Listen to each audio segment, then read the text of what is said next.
রাধে রাধে। ওম নমো ভগবতে বাসুদেবায়। ওম নমো ভগবতে বাসুদেবায়। ওম নমো ভগবতে বাসুদেবায়। শ্রীমদ্ ভাগবত চতুর্থ স্কন্দ পুষণম ত্রয়োদশ অধ্যায়। ধ্রুব মহারাজের বংশধরদের বর্ণনা। শ্লোক 46। কদপত্যম বরম মন্যে সদপতাৎ শুচাম পদাৎ নির্বিদেত গৃহাৎ মর্ত যৎ ক্লেশ নিবহা গৃহাহ। অনুবাদ। তারপর রাজা মনে মনে বিচার করেছিলেন, সুপুত্র থেকে কুপুত্র ভালো, কারণ সুপুত্র থেকে গৃহের প্রতি আসক্তির সৃষ্টি হয়, কিন্তু কুপুত্র থেকে তা হয় না। কুপুত্র গৃহকে নরকে পরিণত করে, যার ফলে বুদ্ধিমান মানুষ সহজেই সেই গৃহের প্রতি বিরক্ত হয়। শ্লোক 47। এবং স নির্বিন্ন মনা নৃপগৃহাৎ নিশিত উতায় মহুদয়ুদয়াৎ অলব্ধ নিদ্র অনুপলক্ষিত নিবিড় হিতাগত বেন শুভম প্রসুপ্তাম। অনুবাদ। এইভাবে চিন্তা করে রাজা অঙ্গ রাত্রে ঘুমাতে পারলেন না। তিনি গৃহস্থ জীবনের প্রতি সম্পূর্ণরূপে উদাসীন হয়েছিলেন।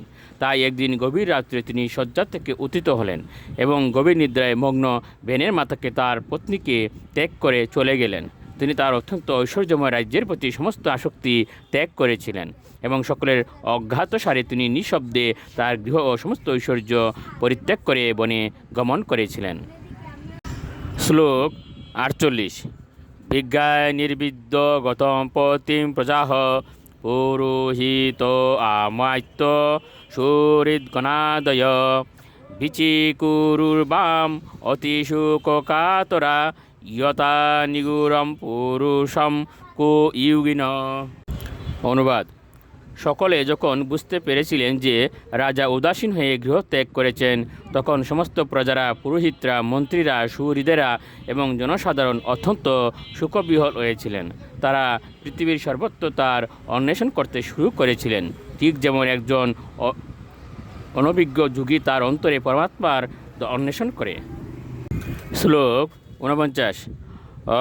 অলক্ষয়ন্ত পদবীম প্রজাপতের হতোদমাহ প্রতুপসৃত্য তে পুরীম ঋষিন সমেতান বিবন্দ শাস্ত্রব নবেদয়ন পৌরবর্তী বিপ্লবম। অনুবাদ। সর্বত্র রাজার অন্বেষণ করা সত্ত্বেও তাকে খুঁজে না পেয়ে নাগরিকেরা অত্যন্ত নিরাশ হয়েছিলেন এবং তারা নগরীর সেই স্থানে ফিরে এসেছিলেন যেখানে রাজ্যের সমস্ত মহর্ষিরা রাজার অনুপস্থিতির ফলে সমবেত হয়েছিলেন। নাগরিকেরা অশ্রুপূর্ণ নয়নে সেই মহর্ষিদের প্রণতি নিবেদন করে সবিস্তারে তাদের জানিয়েছিলেন যে তারা কোথাও রাজাকে খুঁজে পাননি। ইতি শ্রীমদ্ ভাগবতের চতুর্থ স্কন্দের ধ্রুব মহারাজের বংশধরদের বর্ণনা নামক ত্রয়োদশ অধ্যায়ের ভক্তিবেদান্ত তাৎপর্য। রাধে রাধে।